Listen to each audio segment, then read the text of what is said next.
Olá, meu amigo, minha amiga. Olha, a gente fica um dia sem gravar programas aqui no YouTube e acontecem 1 milhão de coisas aqui no Brasil muito importantes. A gente vai tentar trabalhar com algumas delas aqui, sempre com a visão bastante diferente daquelas que a gente vê pelos grandes meios de comunicação. Se você chegou agora, se inscreva porque quem sabe não será você o inscrito de número 100 mil e vai ajudar a gente a mudar de patamar aqui no YouTube para a gente ter as nossas reflexões, as nossas interrogações, chegando ao maior número de pessoas, né? Muito obrigado por você que tem apoiado o nosso portal e se gostar, dê o joia, ative o sininho, aquela história toda, né? Gente, vamos entrar aqui nos temas fundamentais.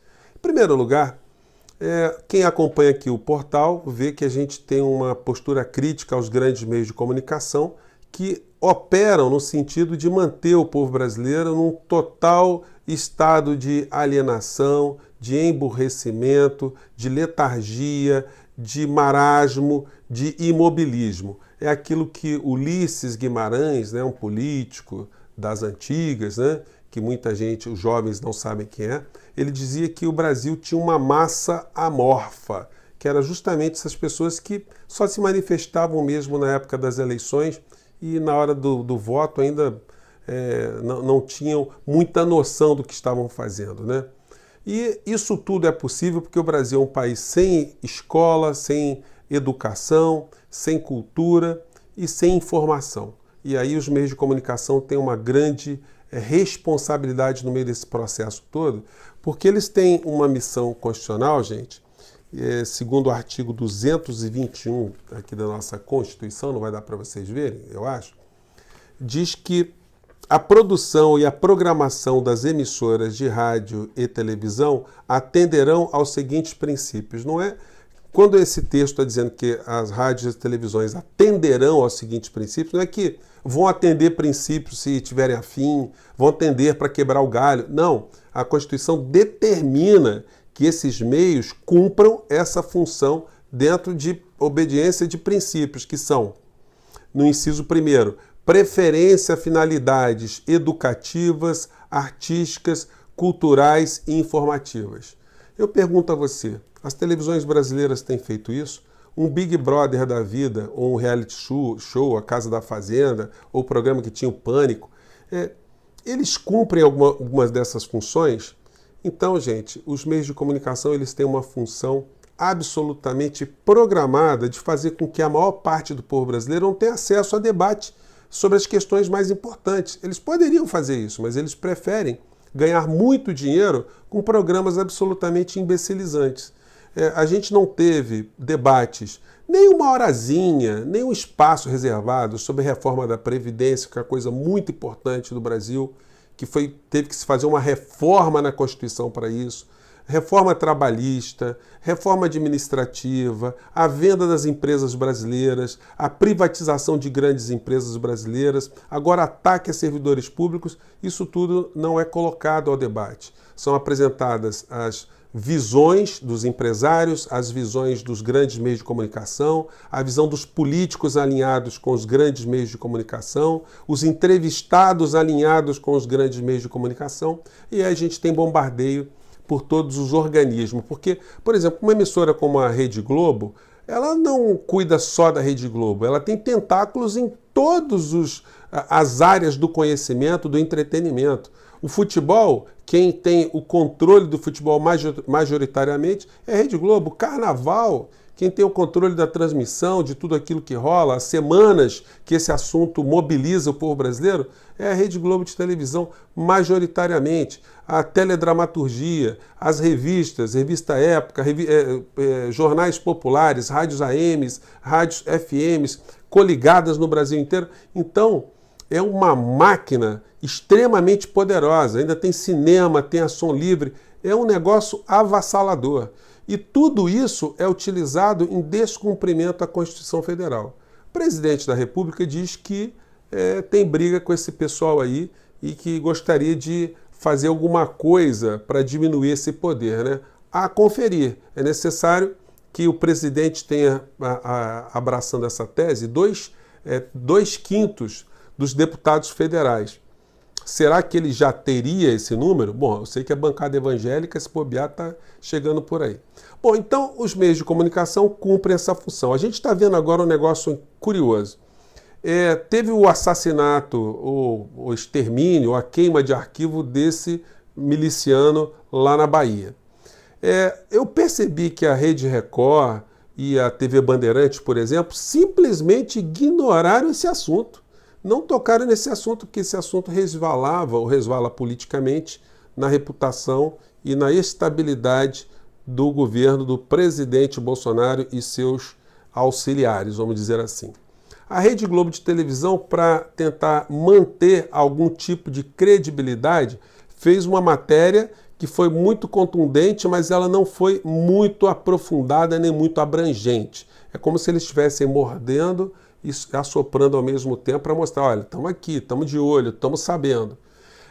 Os canais no YouTube de direita simplesmente estão fazendo como a Record e a Bandeirantes, estão fingindo que o assunto não aconteceu justamente por saberem da importância política do episódio. Eu ouso a discordar de muitas pessoas da esquerda, meus amigos progressistas de uma maneira geral, que estão vendo uma teoria conspiratória no sentido de que matar esse indivíduo seria uma forma de garantir que revelações não fossem feitas. Olha, gente, se vocês examinarem a vida de criminosos que pertenceram a organizações, esses caras têm pacto de sangue. Eles têm uma reserva ética, por incrível que pareça, muita gente pode não acreditar, que eles não violam jamais. Não é por outra razão que dificilmente você é um mafioso entregando um outro mafioso, uma pessoa de uma organização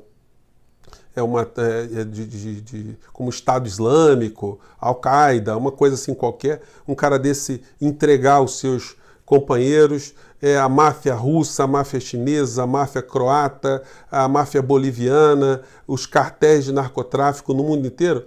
Aqui no Brasil, os grandes chefes do crime, qual deles fez uma delação, qual deles sentou lá e revelou como é que funcionam as suas estruturas? A gente não conhece nenhumzinho.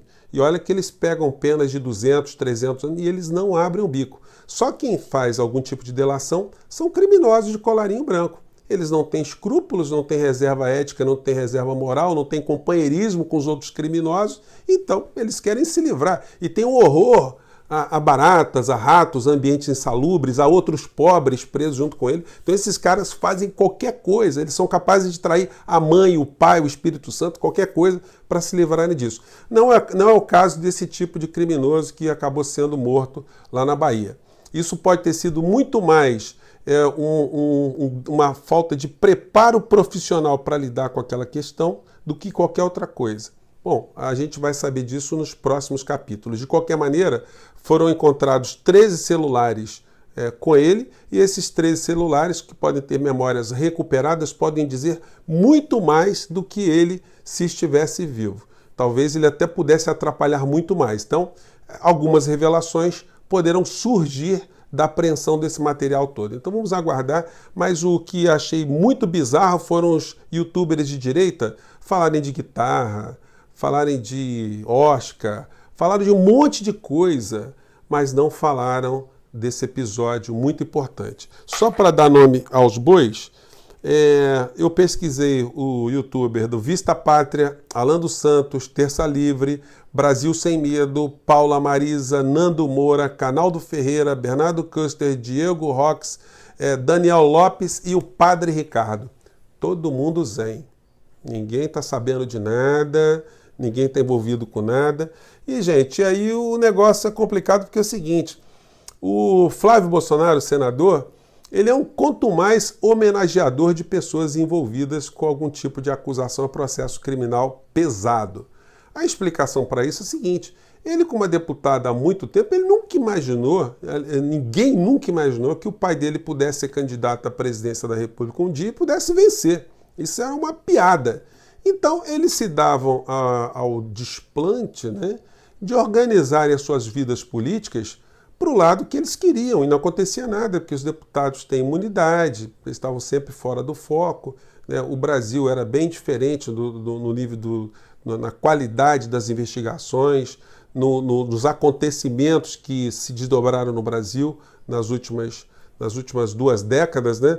Então, tudo isso que estava acontecendo estava dentro de uma certa imunidade. A partir de 2018, quando o pai de Flávio passa a ser candidato, aí os holofotes e as lupas são jogadas sobre essa criatura e muitas coisas estão sendo reveladas. Mas eu não tenho esse romantismo de achar que se ele fosse preso, vivo, que ele ia abrir a boca, não sei o que. Não, acho que ia até complicar mais, ia ficar calado, ia se reservar o direito de ficar calado e pronto, ponto final.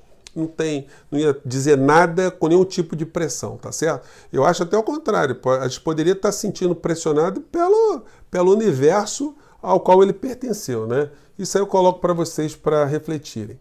Outro assunto que eu quero colocar aqui para a gente finalizar essa história é o assunto Paulo Guedes. O ministro Paulo Guedes, já comentei com vocês que ele é um mentiroso quanto mais. E eu falo isso não como um xingamento de porta de botequim, não. O ministro Guedes ele é um mentiroso orgânico. E ele também não sofre de mitomania, né? Que é a doença que o cara quer mentir o tempo todo. Não é essa a questão. Ele mente porque essa mentira tem um propósito de enganar as pessoas que estão próximas dele, de enganar as pessoas a quem ele quer convencer que a entrega do Brasil, a destruição da nossa pátria é uma coisa positiva para nós, né?